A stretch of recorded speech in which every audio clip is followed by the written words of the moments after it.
here last week and you were blessed. Raise those hands together for the Lord.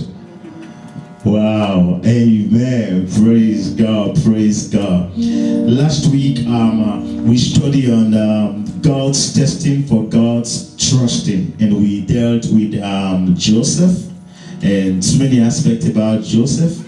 And so today I'm going to get into part 2 of that. Amen. And so today we're going to be looking at God's testing for God's trusting, part 2. Amen. And we're still going to be looking at Joseph. Last week we talked about his calling. God called him into ministry for a purpose, according to Genesis chapter 45, verse 5, verse 7.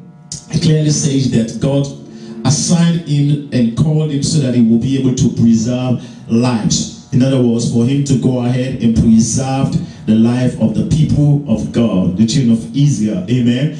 We also discovered that he was sent ahead. God sent him ahead, and he got there and he was able to be there, and God raised him up on behalf of his people. And not only that, in chapter 50 verse 20, he also repeated itself again. It says to preserve life, and we'll see a confirmation in chapter 50 verse 21. The Bible says that at the end, Joseph vowed to nourish God's people and to comfort them. Praise God. He vowed to nourish God's people and to comfort them. Hallelujah. We also discovered that we will only be able to live a successful and a victorious life when we allow God's will to be our will, when we allow God's plan to be our own plan. Amen. We also learned that God protects his covenant. He protects his covenant and his promises. And whatever covenant he made with Israel, the Bible says he sent Joseph ahead to protect that covenant and to fulfill God's promise. Amen. If you're writing, I want you to write this. The will of God is the word of God. The reason why I'm saying this is because many times there are believers out there who are praying for the will of God for their lives. They're saying, I don't know, but I'm just praying that I will know the will, or God will show me his will, forgetting the fact that the word of God, this word, the Bible says it is infallible, it is authentic, it is inerrant. Amen. And this word will not lie. If you want to know the plan of God for your life, all that you ought to know is what? Read the word, the Bible, and you will know God's plan for your life. Amen. And so when sometimes people say, Lord, let your will be done, let your will be done. Even Jesus, who prayed that prayer, Jesus prayed that prayer at the Garden of Gethsemane, right? But the Bible says he already knew the will of the Father. He knew he was to be crucified. That was when he says, at the end, he says, not my will, but yours be done. So if you're a child of God and you pray, Lord, let your will be done, let your will be done, you already know and have the will of God, which is the word of God. Amen. And so if you're going to say, let your will be done, and you don't know what is the will, you're in trouble. So make sure you know what God's will is. So when you say, Lord, let your will be done, you understand exactly what the will of God is. Praise God. And so let's go back to the book of Psalm 105, where we stopped the last time about Joseph. And let's see verse 17 downwards, and I'm going to read. It says, he sent a man before them. God sent Joseph ahead of them. It says, even Joseph, who was sold as a servant. The way God sent him out there was, he went as a servant. He was sold out. I used the word scapegoat the last time. Amen. And verse 18 says, it says, whose feet they hurt with fetters, it says he was laid in iron until the time that his word came. The word of the Lord tried him. The king sent and loosed him, even the ruler of the people, and let him go free. He made him lord of his house and ruler of all his substance, to bind his princes at his will and teach his senators wisdom. Verse 23. Israel also came into Egypt, and Jacob sojourned in the land of Ham. Verse 24. And he increased his people greatly and made them stronger than their enemies. We're going to be dealing with these few verses today as we look at the life of Joseph. He went ahead to fulfill God's covenant and to fulfill God's promise that he made with Abraham, Isaac, and Jacob. Hallelujah. God's word must be preserved. God's plan must be preserved. God's will must be preserved. And whatever God is going to do in this life, God needs a man. Amen. He needs you and I. Amen. He needs us. Hallelujah. God is looking out for men and women that he will be able to position, to use in order to accomplish his will. Hallelujah. If God is going to bless someone, he's not going to throw it from heaven and then we have to be scrolling and fighting and scrambling around to catch up with the blessing. If God is going to bless us from heaven, he's going to use a brother, he's going to use a sister, he's going to use a man, he's going to use a family, he's going to use someone one way or the other. I said the other day, God will never disobey himself. By that I mean, when God created man, he gave him dominion over the universe, over the earth. So whatever God is going to do here on earth, he needs to go through the consultation of mankind. He needs to pass it through the channel of a man or a woman, a person. Other than that, he will break his word and he will never disobey himself. The question is this: can God entrust the lives of other people into your hands? Can God trust you? Can God trust you for a family? Can God trust you for an individual? Can God trust you for the career of another person? Can God trust you for the ministry, the marriage, the health of another person? Can God entrust the destiny of other people into your hand? That was the assignment of Joseph. God entrusted his covenant and the life of Israel in his hands. And so God said to Joseph, you must go ahead. Hallelujah. And so we're going to be looking at the people, men and women, that God has already entrusted the lives of other people into their hands. But we're going to be focusing more on Joseph today. Hallelujah. And one of the greatest challenges that we have today is not what God is not doing. It's what we are not capable of doing. You want me to say that again? One of the greatest challenges today is not what God is not doing. God is capable of doing everything. The problem is what we are not capable of doing. And the reason why many of us are not capable of doing what we ought to be doing for God is because we do not allow God to pass us through the regular process. Everybody say process, please. Process. One more time. Process. One more time. Process. One more time. Process. Every man born into this life was born wrong. You were born a sinner, so you were born wrong. And not only that, it is more dangerous because number one, you were born wrong, and number two, you have what they call free will. So for God to give you an instruction when you were born wrong and you have free will, you become a disaster. You understand it now? So in order for God to use you, in order for God to use us, to use me, in order for God to use us to be a blessing to others, or for him to be able to hand over the life and destiny of other people into our hands, the very first thing that God has to do is to work on us. Amen? Because he is never going to impose himself on us. He's never going to force your will. So God will have to work on you. God will have to work on me. God will have to work on everyone else so that at the end, we'll be able to care for other people. Hallelujah. Sometimes people ask this question: why is it that God doesn't change the world overnight so that there will be no more trouble, no more problem? If he does that, he disobeyed himself. The only people that could change this world overnight is you and I.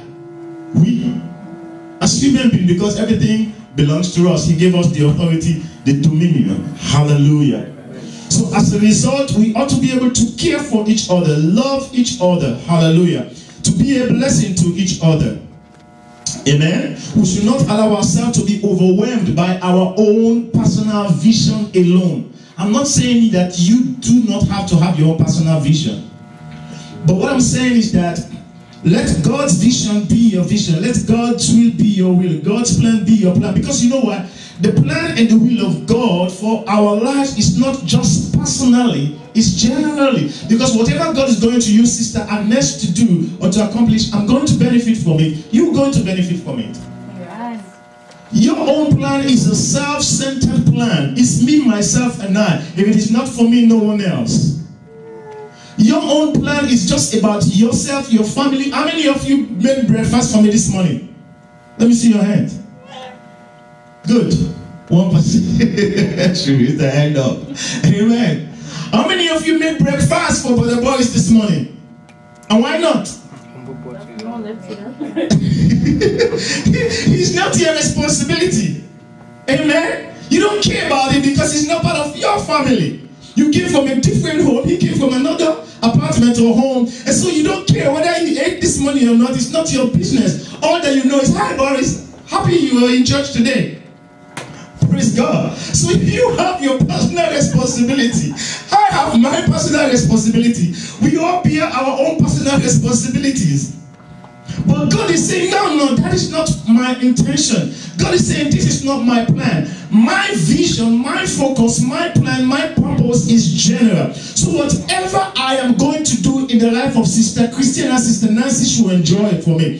Whatever I'm going to do is in the life of Sister Nancy, Brother Boris should benefit and enjoy from it. Whatever I'm going to do to Brother Boris, Sister Faith should enjoy and benefit from it. So my question to you is, who is benefiting from you being a Christian? Who is benefiting from your wealth? Who is benefiting from your education? Who is benefiting from your finances, your job, your career, your business? Who have you contributed to? Or who have you been a blessing to? Praise God. You see, our world today, we're being taught about being self-centered, everything me, mine. And even the little kids that we grew up in this part of the world, the very first thing they learn is mine and no.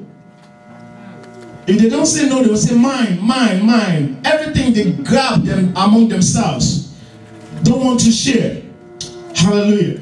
And so if God is going to entrust blessing into your hands so that you'll be a blessing to other people, you must be tried and you must be tested.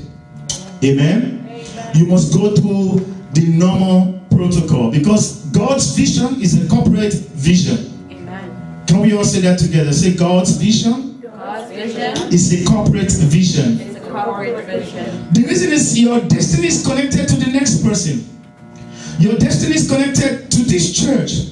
Your destiny is connected to a brother, to a sister. Your helpers are around you. Amen? Because the thing is, when you help others, the funny thing is that you do not even know that you are helping yourself. When you help other people, you are helping yourself. Joseph went through all that he went through, but the Bible says he did not sin against any one of them. He did not accuse any one of them. But at the end, in all of that which he went through, even though God uses him to go through all of that, he ended up becoming a prime minister in Egypt. God blessed the man at the end. Amen? So when you are a help, when you're a blessing to other people, don't see it as a burden. Don't complain. Don't get tired. The Bible says we should not be weary in well-doing. It says, for in due season. That is to say, there is a time that is due for you to reap. There's a time of harvest. The Bible says you will reap if you faint not. Even Jesus had to walk with people. During his earthly ministry, he was a blessing to people. He did not do ministry all by himself. He had 12 disciples. He shared the vision. He shared his responsibility. Not only that, he shared his anointing. He shared his gift. He shared his grace. And others went about performing miracle signs and wonders. He was not the almighty all-rounder. No.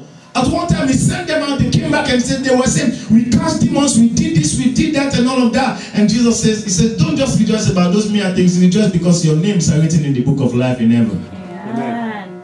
Hallelujah. So in other words, if Jesus came on earth and he shared himself with people and he loved people and he served people, we should be an example also. We should follow after his step. Amen?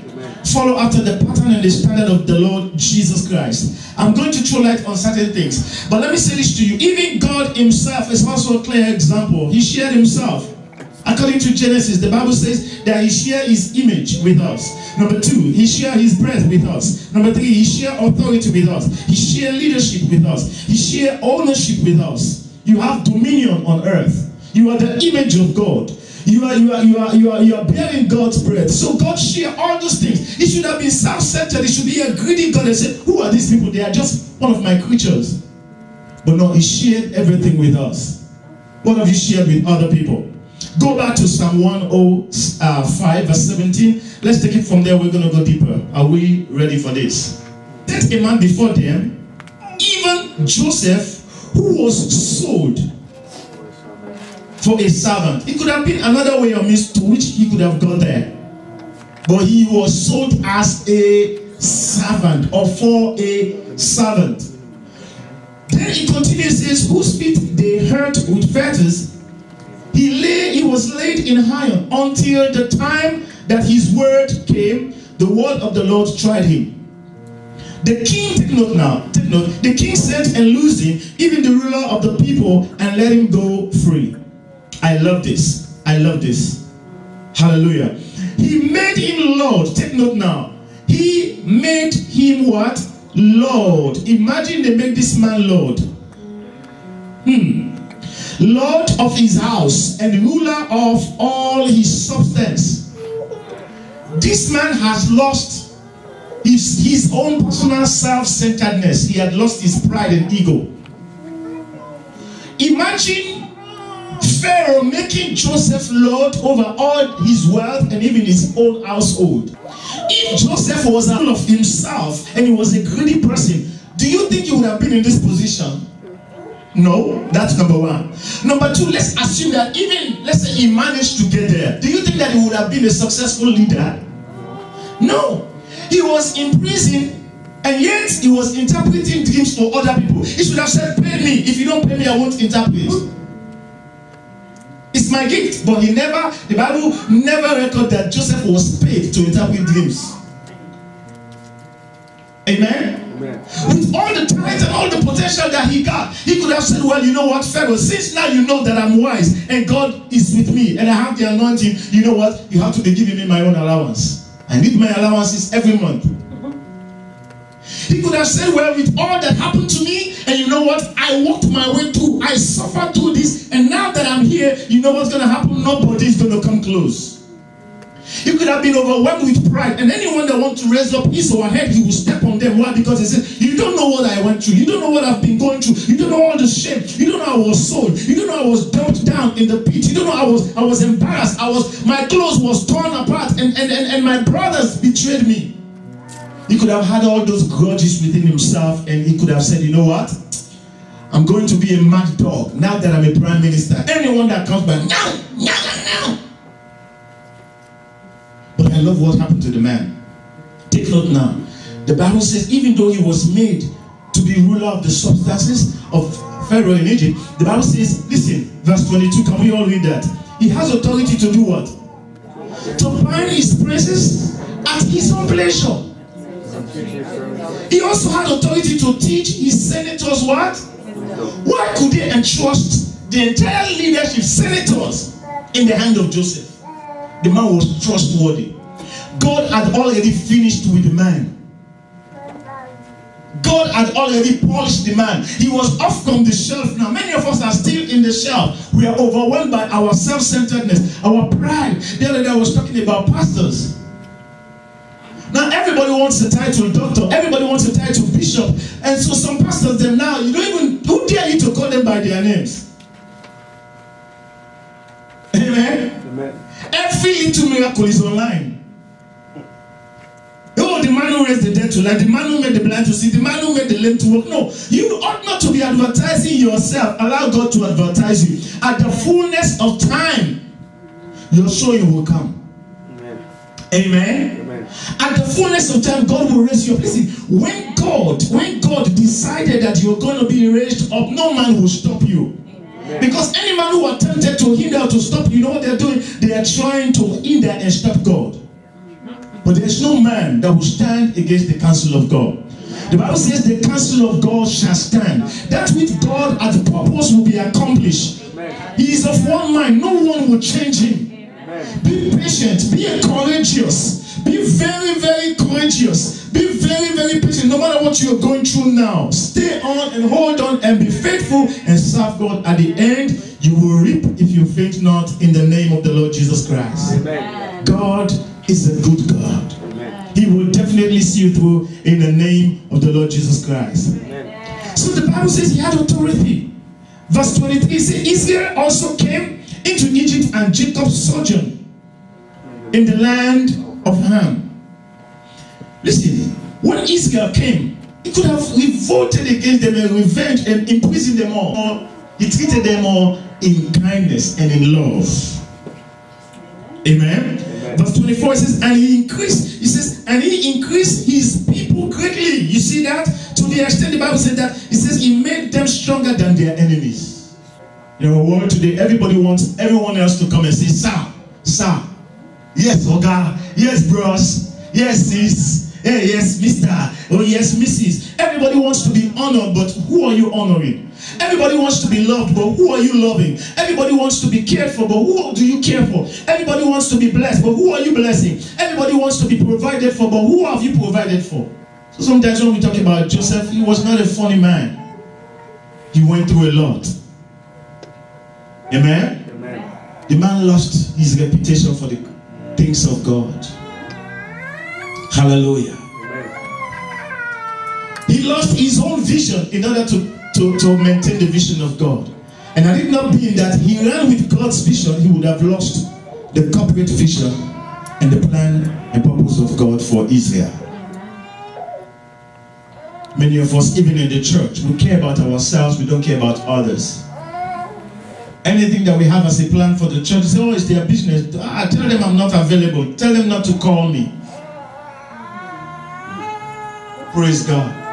We don't show care, we don't show love towards the things of God. There's a problem in the church. A sister is sick. You say, oh, okay, you guys go pray for. Say hi to her for me and pray for her. But you are not coming. They say we should fast. You are not fasting. They say we should pray. You are not praying. How could God entrust anything into your hands when you do not even care? The Bible says, if you do not love your own brother or sister that you can see with your naked eyes, don't deceive yourself saying that you love God.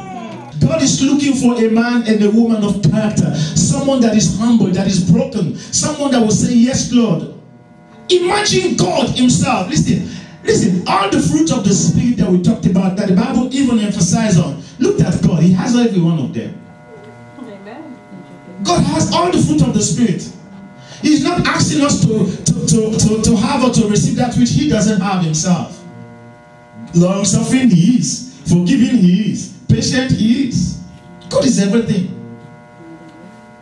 All the fruit of the Spirit. To the extent that the Bible says he condescended to our level as a human being. He came as a son. We refer to him as Jesus Christ to die for our sins. What else? What else?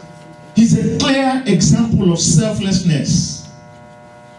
He intentionally let go of everything just to save us. Nehemiah is another example. Nehemiah, the Bible says, with all the privilege that he had as a cupbearer of a king in a foreign land, he let go of his status just to go back and build the walls of Jerusalem. And then the Bible says his focus was to build the wall, which was God's plan. That was God's intention. So Nehemiah's vision was God's vision. Moses also, the opportunity that he had, he grew up in the house of Pharaoh. He had all the opportunity to have become the next leader even in Egypt. But yet, at the end, the Bible says when he knew himself that he was a proper child, he abandoned that status. The Bible says he decided to suffer with the children of God. How many of us will decide to say, you know what, I will die with my church, let me suffer with my church members, my church people. Instead, some of us will prefer secret society than church members. We prefer unbelievers and unbelieving believers. Put it that way if you want to. We socialize with ungodly people more than Christians. We don't get close. In fact, your sister in church, you look at him or her, any brother, any sister as a suspect. You look at that brother, look at that sister, you're looking at him or her as if he or she is going to betray you. A suspect. David was another example. Not only Nehemiah, Jesus, Moses, but David was another example. The Bible says that he led Israel with risk. He risked his life in every aspect. And not only that, the Bible says he started off as a shepherd boy. And at one time when he showed up in the battlefield against Goliath, his brothers asked him, why are you here, you little brat? What have you come to do? And David said, is there not a cause? Is there not a cause? What was the cause? To defend the name of the Lord. Because this man called Goliath had abused them for 40 days. No one could show up to fight against him. And he says, I will come against you in the name of the Lord God Almighty. The man's vision was God's vision. Not to talk about the very Joseph himself. The Bible says that the man was sold. I've been reading some church history, and I discovered one thing, that great men of God have experienced great pains in life. Most of them. Those great men of God, even some of the hymns that we'll sing, we pick up and read and sing, and sometimes we just sing the words, we smile. You don't know, the author of that hymn may have gone through some painful experience. There's one at one time, he was a missionary, he lost his wife and lost his children. That was how he started the hymn. Sometimes you're singing, Rock of Ages, clear for me, let me hide myself in thee. You don't know who wrote the song and why he wrote the song, or she wrote that song. You know what the person went through. Let it be that your experience will be a testimony to us, to the body of Christ. Your challenges, your trials, your battles, your difficulties, or whatever it is, your testing will be a testimony, so that every day in life we will be making mention of you, about what God has done or is doing in your life. No wonder Jesus could say to his disciples, except a grain of wheat fall into the soil and die, he says, it abideth alone. Listen, if you're a self-centered person, you are egotistic, you are just concerned, you are selfish, the largest congregation that you can have is only yourself. The largest followers you can have is only about yourself. You are the only follower of yourself. Because the smallest package in this life is an individual wrap in him or herself. Great men and women always care for other people. Kingdom matters, they concern. It bothers me because when you consider what the devil is doing, pay attention to this now. When you consider what the devil, the enemy is doing, idol worshippers, occultic people, the way they are sacrificing for their idols, and the thing that they're doing, the commitment that they have, and you consider the level of commitment that we have as Christians, not to be compared. We have God who is the owner of the universe, a greater God, but they sacrifice more than us. You see, an occultic worshipper will go and sacrifice their children for their idol, a family member for power. An occultic member, if that shrine, they go there and that shrine says, oh, you have to give so and so and so and so. Without any hesitation, they will go and look for it and they will make sure they offer that thing. Or tell a church member now to bring $1,000 for the church rent. So you see this pastor, he likes money. Amen? What is it that we're sacrificing? If God is going to trust you, you must be ready to go through a lot of testings in life. Amen? Amen. You must be ready. You must be positioned in a place or in a way where you're saying, God, if you're going to nail me, I'm ready. Nail me now. If you're going to crucify me now. If you're going to wound me now. But God, whatever you're going to do, I'm ready for it. That is love. That is sacrifice. Testings. For God, what? Trustings. If God is going to trust you, He must test you first. I heard a man of God was giving an illustration, and this is so unique and I liked it. And that is the daily life of what we see every time, even here in Canada. Every time they invent something, they must go and test it first. When they invent a new car, they will put that car to a test. Am I right? They will put a doll into that car and then drive the car and then let the car go and hit a wall so that they know the capacity or the level of protection that the car has. They know the weight, they know everything. If the car goes into an accident, how dangerous it is or how safe it is, they will tell you everything. Even to a building, they will tell you the weight of a building. As soon as they finish the building, they tell you the weight. But many of us as Christians, we want God to use us, but we don't want God to test us. He said, okay, just use me anyhow. God is not going to use you anyhow. Amen? Say, God, don't worry. I can handle it. Just use me anyhow. No. God is saying, no, I have to shape you first. I have to take you to the manufacturing home or room to deal with some aspect in your lives. So that tomorrow when I raise you up, you will not be bragging. You know how many years some pastors have been in ministry. They suffered themselves and their family. They suffered, and nobody knew about that suffering. And now God just decided to bless this. You see that man is been playing with something. No, he's not playing with anything. It's God blessing upon his life. God who chose. You know, during our Bible studies, our brother was telling us about the suffering of his dad. So they explained that he says he doesn't want to be a pastor. Because his dad is a pastor back home. But considering the fact that people are suffering, people are going through certain testing, it's not in vain. It's for a purpose. Look at Job. Whatever Job lost, the Bible says God gave him what? 100-fold. Double for his trouble. As children of God, are we ready to go through testings? I'm going to take you through some very, very rigorous scripture today. Psalm 105 again, let's see. Verse 19. Point number 1, be ready to go through. Be ready to go through whatever testing God is going to put you through. Are we there? Psalm 105 verse 19. Can we all read that together? After 2 go, please. Until the time, you see, he was under testing until the time that his word came. Yes. The word of the Lord. I loved this. Underline that word, tried him. The word of the Lord tried him. Many of us are not patient enough to wait on God. Say, God, it's too long now. Say, how now? But God, you know the finish? God says, no, I'm not finished yet. Amen.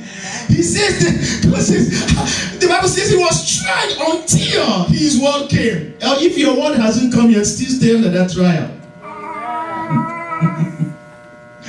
You know, how many of us, you know, in the summer, this is winter now, you know, in the summer you used to roast meat and roast hot dog, you do this barbecue, right? There are some meat, when you put it down in that fire, you put it on that grill, and you're roasting it, you smell all the aroma, all the good stuff coming out of it. Am I right? Yes, sir. But when you turn the other part of it, it's still raw. Are you going to leave it like that? No. So eat it half part cooked, another part raw? No. Some people like it that way. No wonder they ended up in the hospital. But you're going to what? You're going to flip it over, and the undone part of it is going to turn towards the fire, and you're going to do what? Burn it more and more and more and more and more. And that is what we're going through in our Christian life. God is saying, this woman, I want to use her, but her mouth, she's so rude. And if I allow her to go up there, it's disaster. This man, I want to really be a blessing to this man. I want to use him, but his flesh, he cannot handle his pants. If I raise him up, he's in trouble. God is saying, this brother, this sister, every one of us have an issue where God is saying you must go through the process. Turn to your neighbor, say you must go through. In this life, no one is going to escape from God's hand. As long as you love God, you want to serve him, and you want to go through the necessary process. It breaks my heart sometimes when in some churches, all that they preach is, God will heal you, God will bless you, God will make you way, God will provide, God will this. Oh yes, he will, oh, true, he will. But how about the times of testing when God has an agenda for you? And God is saying, well, yes, brother A, brother B, this is the time that I'm going to pass you through the test. That's why you see many people backslide. Because those are the moments when you will pray and pray and pray, God will say, this one I will not answer. I want to see how you're going to react. That's the time you will fast and fast and fast. And it's like what Paul was saying. He says, I prayed and I asked God 3 times. God says 3 times, I'm not taking it away from you. My grace is sufficient for you. Amen. You see that? What about those days? Listen. If God will give you sunshine every day, you will have drought at last. You get me? If God decided to bless you with showers of blessing every day, you will have what? Flood at last. So there are some times, even now we're experiencing cold. Everybody's well dressed before we get out there, or when we're coming to church. But in the next 2 months, before we know, the sun will be shining. This Christianity that people think it's a bed of roses, yes, it is. But with many tongues that will poke you, and sometimes you're like, And sometimes you go to bed, you wet your pillow with tears. You say, God, where are you? God is saying, yes, my love, I'm here. But you have to go through my exams. You have to go through the test. So those people that are telling you, oh, hey, God, everything is well, everything will be fine, everything. No, they're not going anywhere in their Christian race. They're not going anywhere. Oh, Jesus has done everything. He paid it all. Yes, he paid it all. But you have to pay your own price when you are going through trials and testing. Listen, if it is finished, like what Jesus says, it is finished, then we don't need to go through anything anymore. But why he says it is finished and then we have to go through? It's because you are human and you live in the flesh and there's a devil that is existing somewhere. And as a result, God wants you to go through some of these tests. Be ready to go through. One more time. Say that again. Be ready to go through. That's number 1. Isaiah chapter 43. Verse 1 to verse 2. He says, but now, thus saith the Lord. You see how he puts it? Now. Not tomorrow. Now. Thus saith, God is speaking, that created Jacob, O Jacob. Take note. And he that formed thee, O Israel. It says, number 1, fear not. Number 2, it says, for I have redeemed thee. Take note. Number 4, it says, I have called thee by thy name. And number 5, it says, thou art mine. Okay, such loving God, wonderful God, great God, caring God, mighty God, faithful God. The God who is capable of healing, delivering, blessing, and doing everything. See what he's saying now in verse 2. What do you have in your Bible? The first one, what does it say? It says when. Do you have when in your own translation? When thou passest through the waters, it says what? I will be with thee. And through the rivers, it says they shall not overflow thee. Then it says again, when thou walkest through the fire, thou shalt not be burned, neither shall thy what? Thy flame kindle upon thee. Now take note, it says when. So it's a matter of what? Time. You get the point? Even if you're a right bishop, left bishop, right reverend, or whatever, there's a when that you will have to go through. When that time comes, the anointing of the pastor will not rescue you. You understand me? Because it is God's doing in your life. That's why sometimes when you have problems, don't go and complain to the pastor. Pastor, if you know what I'm going through, there are some issues that God says it's not between you and the pastor. Pastor, you have no business in this. It's me and him or me and her. I have interest in this woman. I have interest in this man. And I want to take him or her to a level. And because of that which I have in store, I have to pass him through a process. Because if he gets there, praise God. Amen. Because that's what we do sometimes. It's like what somebody is saying. You see somebody the other day. I mean, you saw the person driving a brand new Lexus, the latest one, 2017 or 2016. Say, I like this car. Oh yeah? God said, if I give it to you, you will never be able to pay your rent. You'll be homeless. He said, because you cannot afford it. You cannot pay the insurance. If there's any breakdown, you cannot even afford to pay for the parts, the maintenance. You know what you are praying for? Say, but God just bless me. Because you know what? The way that sister is cruising on that Lexus, Lord, I want to cruise too. God says, okay, let me try you. So the day God exposed you to that blessing, you cannot even handle it. Listen, there are some things that will call blessing. It's not a blessing, it becomes a burden. Yes, sir. Why? Because you were not trained for that. You were not prepared for that. You were not positioned for that. Have you seen girls getting married? Right? Have you seen girls getting pregnant? They don't know how to change diapers. You watch them on some TV shows. I want a baby, I want a baby. And when they have the baby, they started kicking and slapping the innocent baby. He said, I cannot sleep in the night. This baby is slapping me. But you were caring for a baby because you wanted to have sex. Not knowing that there is a greater task behind it. I want to get married, but you're not capable of handling a man. You're not capable of handling a woman, and you are praying for a husband.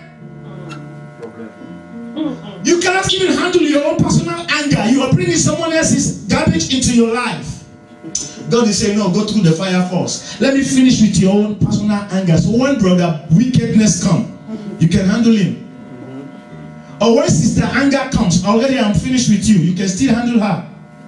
Praise God. So when the Bible says that you will go, it says when thou passest through. In other words, you're not going to be exonerated from this. Nobody will escape. You have to go through. You have to. There's no negotiation about this. So it's just a matter of time. T-I-M-E, time. It says when you go through the water, what is water? In our physical life, water symbolizes life. It symbolizes strength. It symbolizes power. 95% of your blood contains water. Amen. So the Bible says, God is saying, I am going to take you through life. I am going to take you through strength. I'm going to take you through power. I'm going to take you through grace. I'm going to take you through mercy. I'm going to take you through love. I'm going to take you through provisions, blessing, prosperity. All of this I'm going to take you through. Are you ready to handle it? If I prosper you, will you become an enemy to other people? If I cause you to succeed, are you going to intimidate others because you are successful? God is saying, if I raise you up today, are you going to humiliate other people because they are not of your standard anymore? Are you going to change? That is the water you will go through. Because God is saying, I will be with you. He says that water will not overwhelm you. You're not going to drown, but it's a water that will enable you to become who you're supposed to become. And then it says, when you go through the fire now, and I understand the issues about the water, but I begin to wonder why God will allow us as children of God to go through fire. Fire is not good for anything. The only good part about the fire is what I'm going to talk about. And that is, fire is meant for refining. God wants to refine us at times. God wants to purify us at times. And this firing experience is what many of us don't like. This part is what we like the water. God says He will be with us, but we don't like the fire because we say, oh God, it hurts. God, it burns. God, is painful. No, God, stop it. I can't handle this. Praise God. It says, when you go through the what? The fire. Your fire. Your own fire. God says, I will be with you. Amen. Praise God. Amen. In fact, I love what He says about the fire. When He talks about the water, He said, when thou passest through the water, I will be with thee. And through the rivers, He says, they shall not overflow thee. But I love what He says about the fire. He says, and when thou walkest, you don't pass through it, you walk through it now. How do you walk? Tell me how you walk. Is this the way you walk? Show me, how do you walk? Step by step. No, don't rush me. God is saying, don't rush me. Don't force me. One thing at a time. One issue after the other. God is saying, if you finish with one, go to another one. Then another one. You don't have double promotion with the things of God. You go through step by step by step, and that step sometimes hurts. And we say, God, no, God, no. God, why? God, stop it. God says, So you are just there for a process. I am in charge, not you. Praise God. That fire experience, take note of this now, is going to burn out every anger, every thoughts of sin, every bitterness, every grudge and unforgiveness, every unrighteousness in us, every sinful habits and nature, everything that is not of God is going to burn it off. And that is why even in the bush, if you set the bush on fire, you will see creatures begin to manifest. There are sometimes when God sets your life on fire is to expose certain things. When God sets your home, your marriage, sets your business on fire, sets your health on fire, sets certain things on fire, even the people around you, everything God set on fire. So you know who is who. Hallelujah. So he says you have to go through this firing experience. Not only the water experience, but the firing experience. Hallelujah. note now. Let's go back to the same verse. He said, when thou passest through the water, it says, for the water, it says, I will be with thee.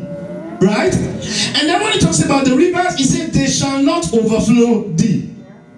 But then the fire, it says, and it says, when thou walkest through the fire, thou shalt not be burnt. So God is saying you are not going to be consumed. God is saying that is not the end. God is saying this thing is not going to finish you. Sometimes you say, Lord, I'm dying, I'm dying. God is saying, no, no, no, it's just a process. So give me some time.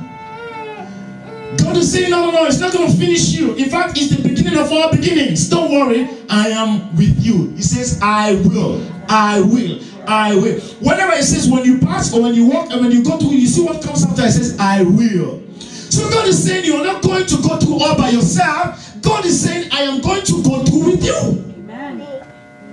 Listen, God did not send you into the fire in absentia.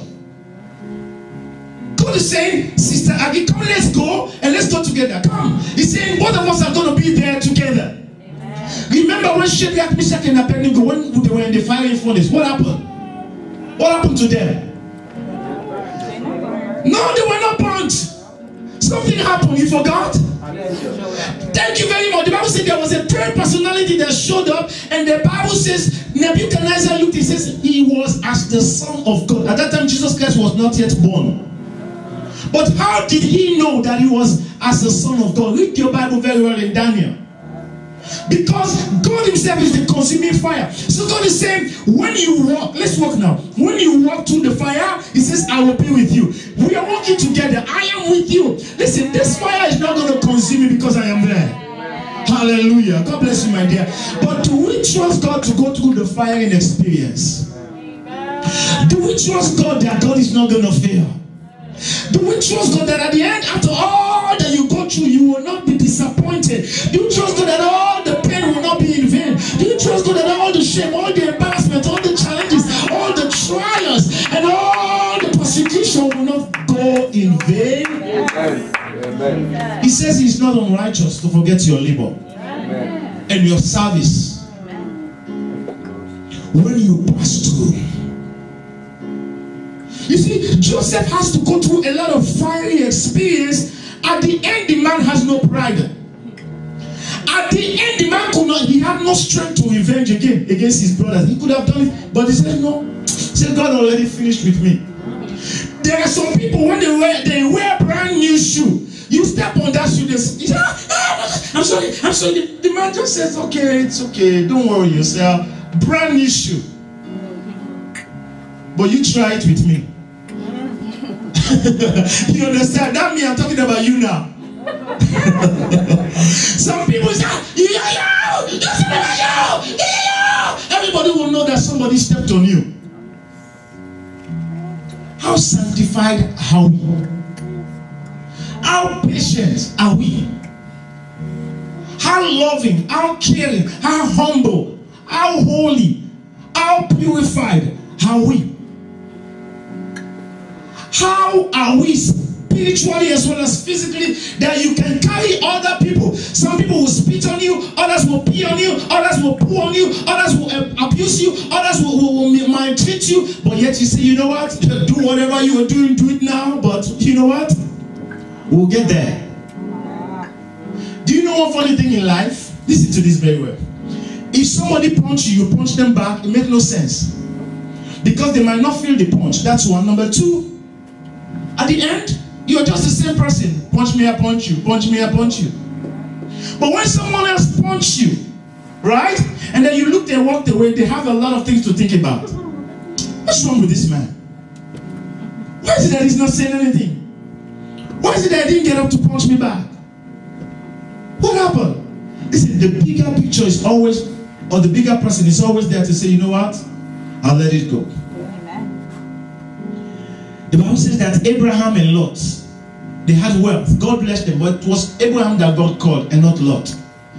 Both henchmen were fighting over their wealth. And Abraham looked at Lot, he said, choose now. Anywhere you choose, go. So that we don't have any fight anymore. And Lot was like, are you sure? He says, okay, he chose the land of Sodom and Gomorrah where there is prosperity and there is good and fresh green grass and all of that. That land ended up to be a land of destruction. And the land that Abraham chooses ended up to be the promised land. My question to you is, what is your choice when you go through the fire? This fiery experience, listen, has nothing to do with God. It has to do with you. It's for your good. It is because a doctor loves a patient that has cancer. They say he has stomach cancer. That doctor will have to split through the stomach. Right? Not in pleasure. The doctor is not going to say, hey, today I'll deal with you. I'm going to split your belly. No, the doctor is not going to do that. The doctor knows that this patient will die if I don't treat this patient. And so out of that care and love, the doctor says, okay, we're going to do an operation. Talk nice, gently, and take this young man to the hospital, split his stomach, and get rid of the cancer, sew him up again. And then the next day, the man was in pain and he was smiling, and they said, thank you, sir, thank you, doc, thank you, thank you, thank you. And by the time we know, the man is running around playing soccer. He's healed. No more pain. And sometimes that is exactly what we go through because of the thing that God has seen ahead of you. The way He wants to bless you. If you know, you will say, whatever is going to jam on my head, let it jam now. But I will still stay because I've seen my future. I have seen my destiny. I have seen what God is taking me through. Hallelujah. Praise God. It's for our own good. It's for our own good. God is not a wicked God. God is a good God. Can we all say God is a good God? God is a good God. One more time. God is a good God. God wants us to bring, He wants to bring us to a life of quality.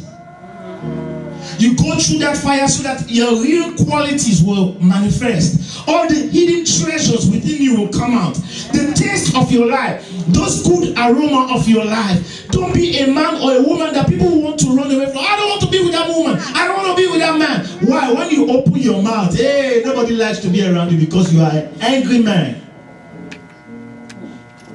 But when the good aroma comes out, they say, oh, that brother, yes, please join me with him. Or join me with that sister. I like to do business with them. I like to work with them. Why? Because they know you're a gentle person.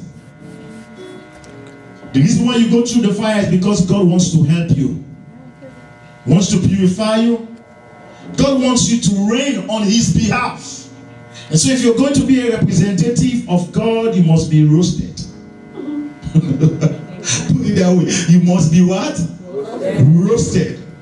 So from a distance, people begin to smell the sweet aroma and say, she's coming, he's coming. I like him, I like her. I want to be with him. Hallelujah.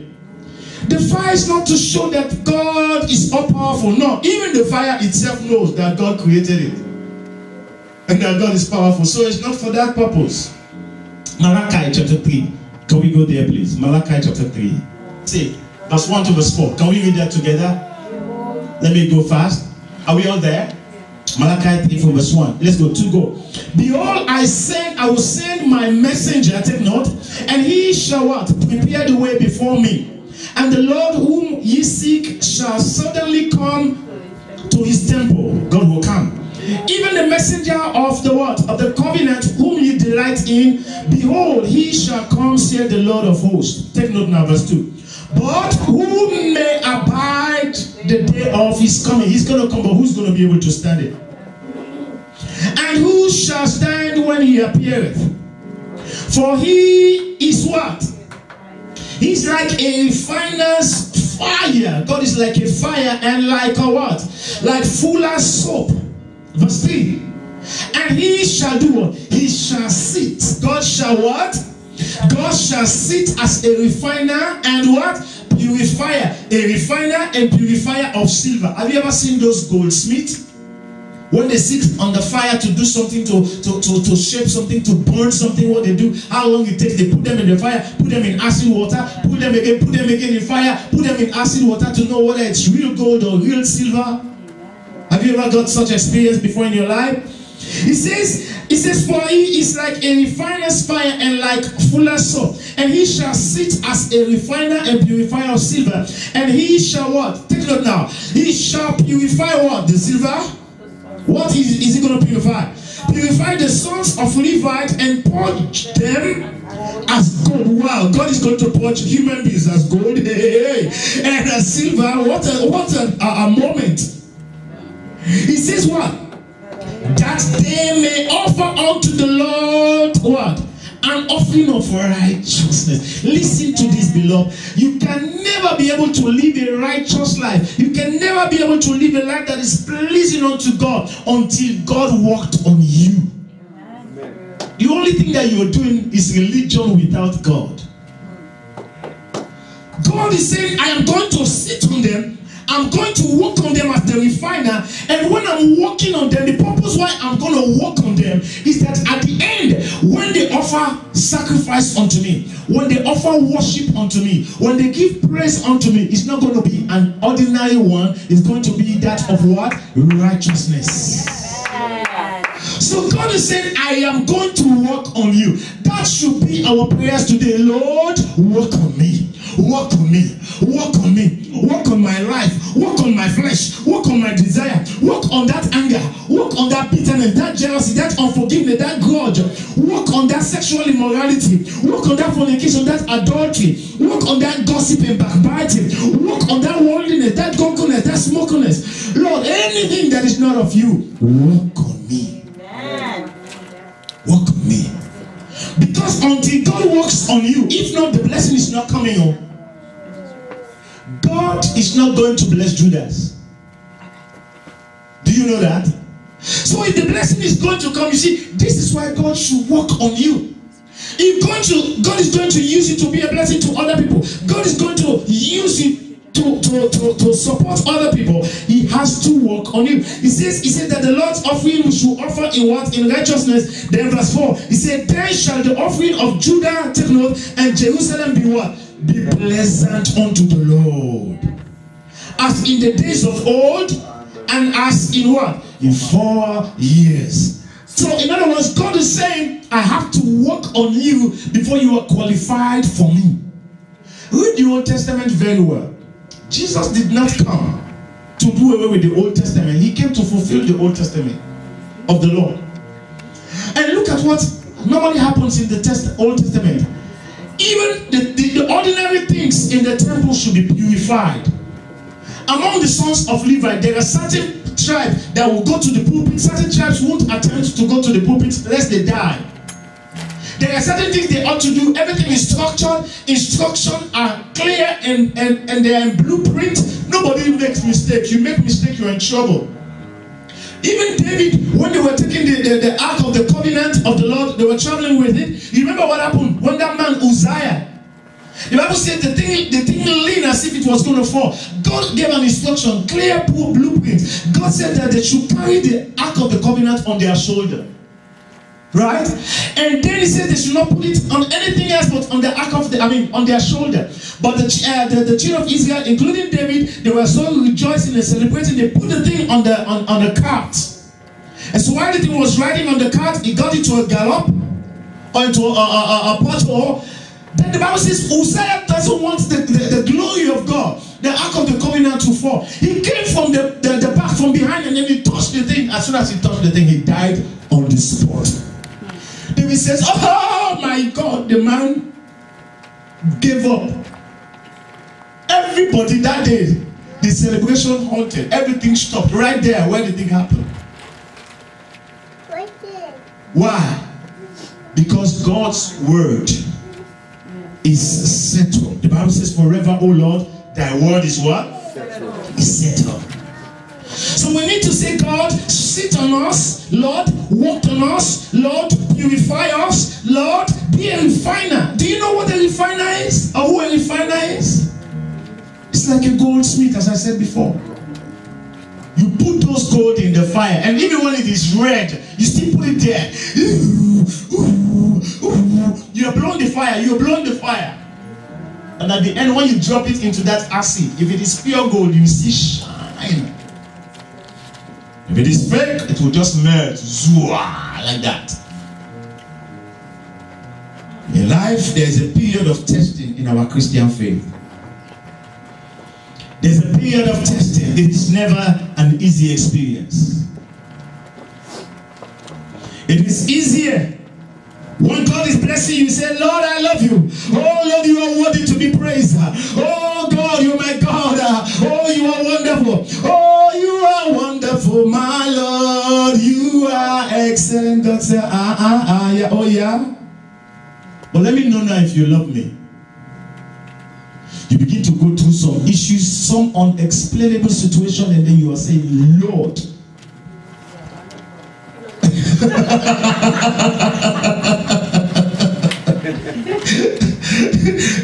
then he said, oh my goodness, where is this coming from?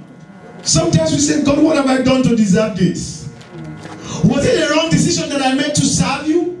Lord, see my health, see my marriage, see my finances, see my business, see my career, see, Lord, look at my, God, look, God, can't you see? You are asking God now, if he cannot see, he will say, can't you see, Lord, see, who told you he's blind?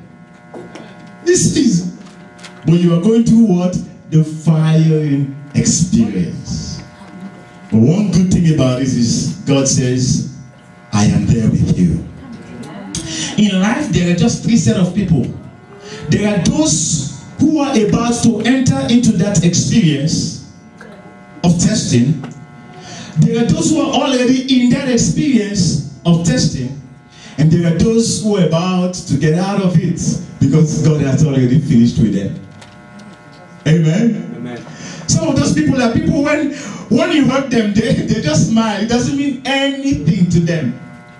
Money. You see, that's why if you see some bishop, when they tell you that this is the bishop, you will almost laugh. You know why I say you will almost laugh? Because with the bishop, I like this man in the Redeem, Adeboye. Is he Adeboye? Eh? When you see the man, you see the way some other people dress. Those who are not the bishop, they show up, they like big. The man will look like one old-time colonial preacher with simple bow and funny short sleeve, and he will stand behind there. My God is saying that he will bless you. If you are that brother, shout amen. My God is saying that he's going to heal you. If you are that sister, somebody shout amen. As he's saying it, the healing, the miracle is taking place. Amen. But for some of us, the young blood, you want to dress sharp. We want to show up. Everybody should know that this is the bishop coming. But men like that, God already finished with them. Nothing shaking them anymore. What is money? No. Women? No. Pride? No. Anything you got the money, you're like, oh, God already killed my flesh. So nothing to glory about, but about God. Amen. Amen. So we should be able to get to the point where we say, Lord, finish with us, work on us. In the midst of the fire, we are ready. That's number one. Number two, let me be fast so that I'll just simplify everything and there we go. Number two, be ready to serve. What did I say? Be ready to serve. Be ready to serve. If you go back to our text, Psalm 105 verse 21, the Bible says, at the end after all the man has gone through, the Bible says God made him. Through the king, he was made. Let's see that, Psalm 105. Some of us don't want to serve. We are full of ourselves. Psalm 105. Go and ask people that God has raised. Ask them how many years they've served. If I tell you now, you know how many years I've been a pastor, but I'm still waiting. Are we there? Verse 21. You see, it says, he made him Lord now. Lord of his house and ruler of all his substance. Can you imagine a person like that, that you can make Lord of your house and ruler of your substance? Means that this person is what? Is trustworthy. It means that this person is not going to overthrow me, even though he's a foreigner. He's not going to intimidate my servants and people around. He's not going to betray me. He's not going to malign me. He's not going to be manipulating those who are under me. I entrust such responsibility into his hands. Why? Because I trust him. That he will what? He will serve sincerely. He will serve humbly. He will serve holily. He will serve godly. Who have you served? Be ready to serve. Hallelujah. Amen. Jesus says, greater love have no man than this, than for a man to lay his life for his fellow. It was Jesus in Matthew chapter 23 verse 11. You can write that down. Matthew 23, 11. Jesus clearly says, if you are going to be the greatest, you must be the servant. In our time, people don't talk about servanthood anymore. They talk about self-esteem, not Christ's esteem. Pride, arrogance, and ego. Listen to this. Serving doesn't lead to greatness. Take note of this. Serving doesn't lead to greatness, but serving is greatness already. Amen. Did you get that? Yeah. Serving doesn't lead to greatness, but serving is already greatness. It means that you are great. That is why you are serving. You understand me? People like Jesus served other people because the man is great and there's nothing to trouble about serving. So he could serve. So those who are serving think I'm serving to be great. No. It means that you have an intention. Serving is greatness already. Only people who are great could serve other people. Because why? When you see someone who is in need and you know you are capable of helping, you have love and care and concern for that person, you serve them. You don't say, give me money. If you don't give me money, I won't do it. You do it already because you have certain qualities within you. Amen? Amen. So serving doesn't lead to greatness, but serving is greatness already. Because only great people can serve others. We're not serving to be great. We're already great. Amen? Amen? And that is why the Bible says that only God's servants will enter into heaven. If you don't believe, check Matthew 25 verse 21. At the end, Jesus will say, well done, thou good and faithful master, right? Is that what he's going to say? Well done, thou good and faithful warrior, champion, bishop, archbishop, overseer, pastor, intercessor, song leader, prayer warrior. No, Jesus is never going to say that. He's going to say, well done, thou good and faithful servant. So servants are going to enter into heaven. If you're not one, get ready and make yourself one. Only servants will enter into heaven. Only servants will be rewarded at the end.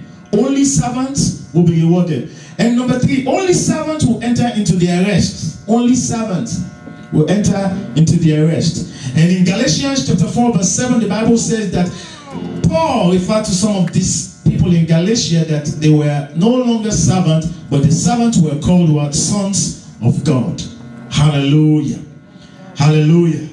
The Spirit of God is only poured upon servants, according to Acts chapter 2 verse 18. The Spirit of God is only poured upon servants. In Joel chapter 2 verse 29 says the same thing. So serving should be the backbone of our relationship with God. But in our own days, especially in our Canadian or Western culture, serving somehow tends to be a taboo in our culture. Nobody wants to be humble anymore. Nobody wants to put themselves down for the next person anymore. Hallelujah. Everyone is overwhelmed with self-centeredness and pride. Serving, serving, serving. When you serve others, God will cause them to serve you. That is one treasure in life, serving.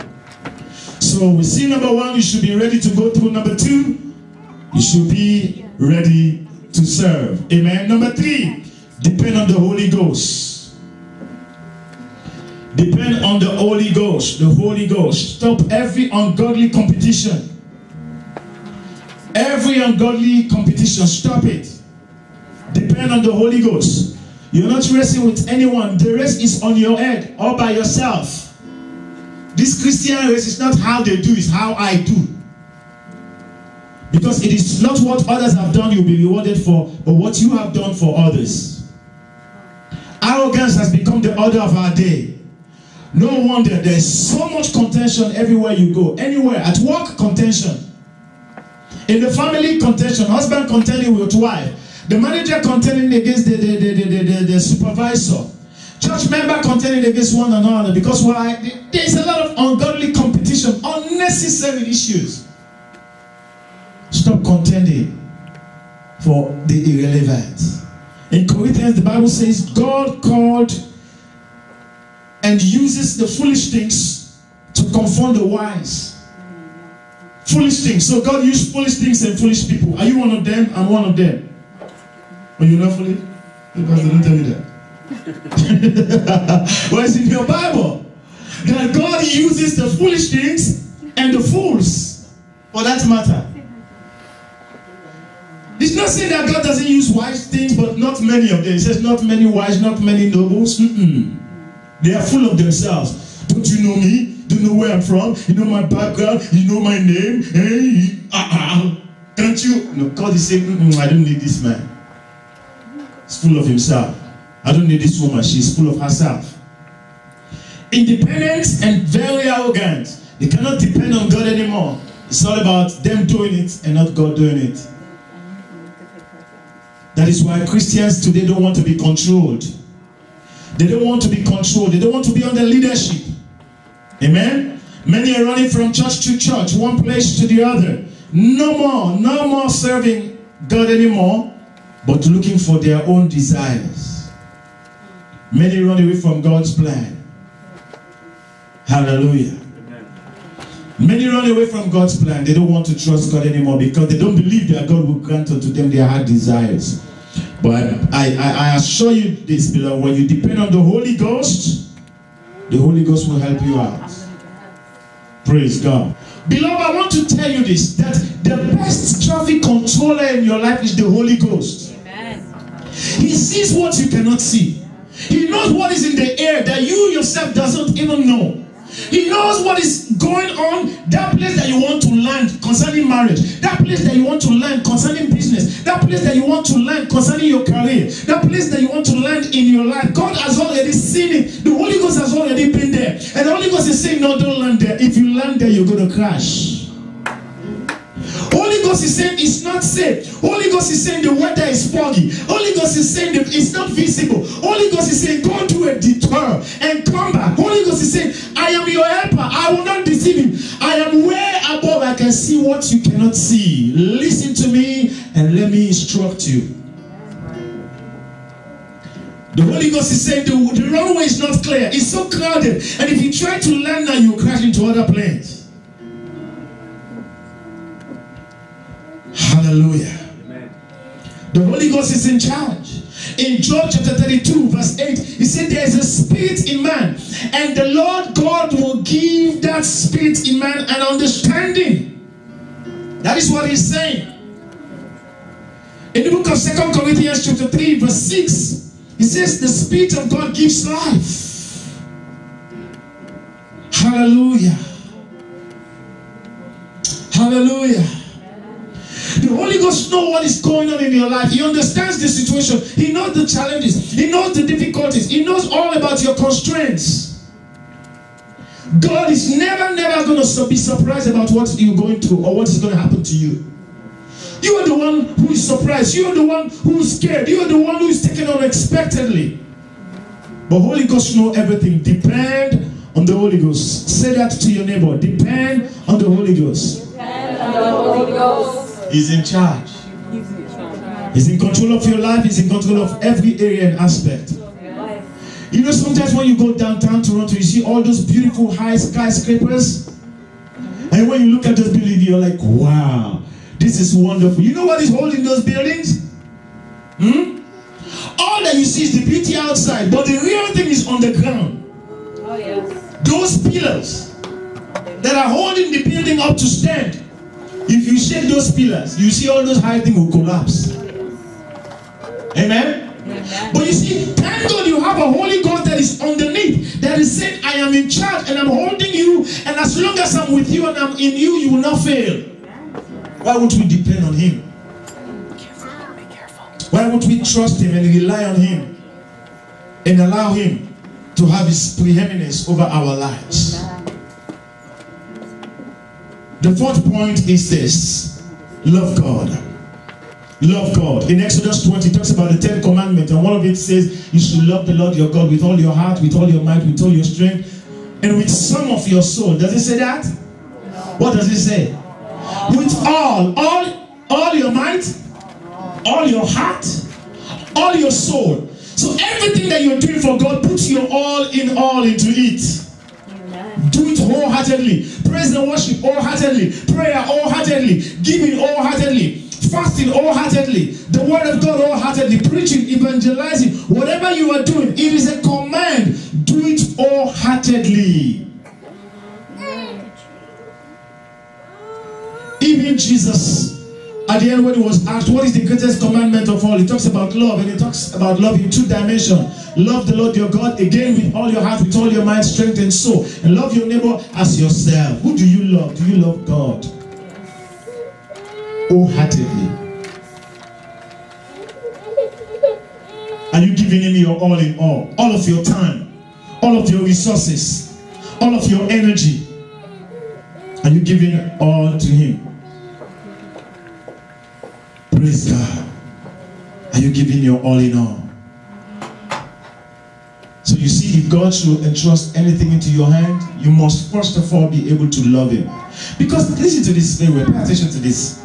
I'm going to go to the last point, but pay attention to this. Do you know that it takes love for you to obey instruction? Imagine Joseph, all that he was going through, had it not been that he loved God. He said, please God, just stop it there right away. I'm tired. Amen.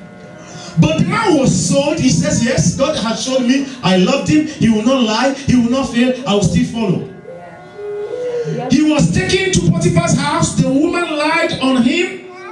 Okay, go. He would have said, I'm innocent. I'm innocent. Oh, I'm innocent. He should have cried for his innocence. But he was in prison, and yet the man still loved God. I've had some terrible prayers even in this church. When we were going through certain things, sometimes they say, oh God, why would you allow this? Why would you allow this? Oh God, are you God? Are you God? If you are God, let me know. Let me know. Let me know. He is gone. That won't change you. He's still God. You have to go through. Sometimes we even tend to contend with God. You want to argue. You want to say, but God is not fair. It's not fair. God says to you it's not fair, but I know what I'm protecting you from. It's fair to me because I have seen what you haven't seen. He said, but God, it hurts me. It hurts me. It hurts me so bad. God says, aha, now I know it gets to your right bone. The actual part. It hurts you. It got into your bone, not only your nerves, it got into the marrow. So that's why it hurts you. Now I know if you can curse or not. I know. Now that it hurts you and angry, I know if you will fight or not. Now that it hurts you, I know if you're going to get angry with me. The job that you applied for, the business that you're waiting for, the apartment you're believing God for, the marriage, the man that you're waiting for, everything that you're trusting God for, God take everything away from you and he left you with nothing. And he says, now it's me and you in love. He said, I don't love you because he said, I love you, me and you. Amen. And sometimes that is what God do to us. He drained us from every help and support and everything. And you are left with nothing. And God says, now that you are absolutely left with nothing, I can prove whether you really love me or not. That's the time some people say, I'm not praying anymore. God says, even if you don't pray, I'll still wait for you. I love you. Some people say, I'm not going to church anymore. God says, I'll wait until that anger die out because that is what I'm chasing after. When I'm done with that anger, then I'll prove if you love me. And after some days, I'll go back to church. God says, yeah, that's my son. That's my daughter. True love. Amen. 1 Corinthians chapter 13. Love beareth all things. Love is kind. Love is patient. Endureth all things. Believeth all things. Hopeth all things. Do you have that love? 1 Peter, are we there? Chapter 5. 1 Peter 5, verse 10. 1 Peter chapter 5, verse number 10. After 2, go. But the what? The God. Did you see God there? You have God in your Bible. The God of all grace. That grace is sufficient for you in the name of Jesus. This God of all grace, that is what he puts in front of us first. So to show that whatever we're going to go through, grace is available. We can do it. This God of all grace, who had what? He had called us. He had called you, sis. He had called you, bro. He called me. He called us. what? Unto his what? Eternal glory by Christ Jesus. Take note now. After. This is so sweet. After that, ye have what? Enjoyed a while. Did you have suffered a while in your Bible? Yes. So suffering is part of the Christian life. Oh, you know what? God doesn't want us to suffer. No, you're lying. Your Bible says you will suffer a while. Yeah. It means that suffering is part of our Christian life. It won't stay forever.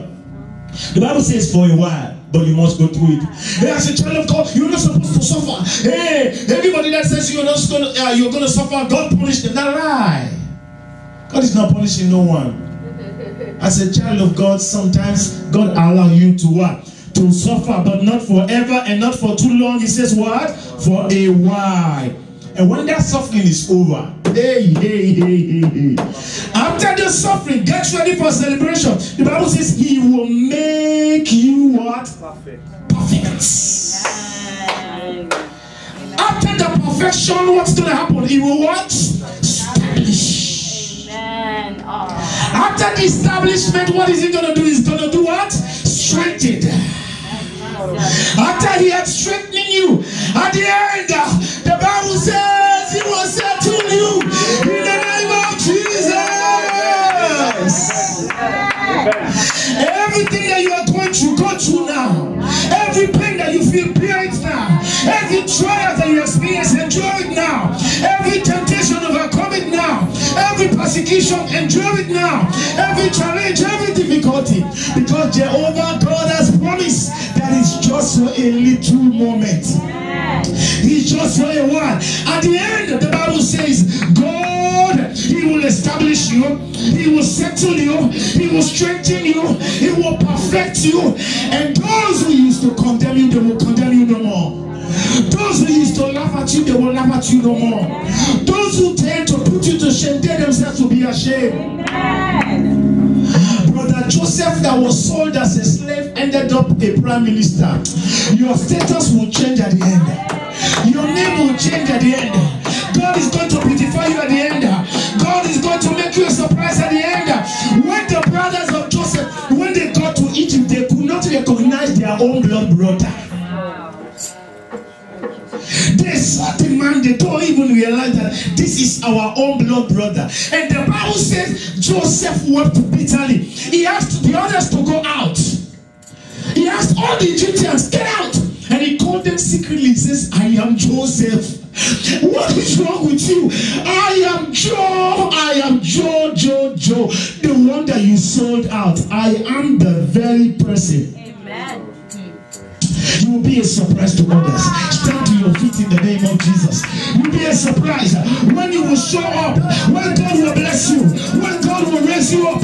You will surprise them and they will look at you, they will be amazed. They will not believe their eyes what they will see, because God is going to settle you. God is going to establish you. God is going to strengthen you. God is going to perfect your life.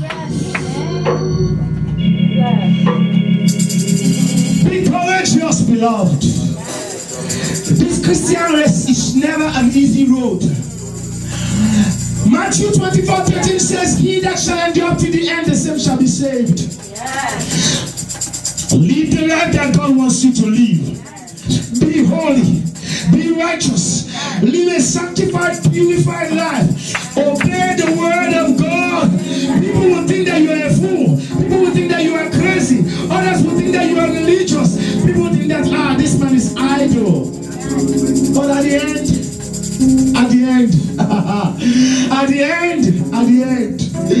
God crowned this man with beauty instead of ashes. Lift up your voices unto the Lord.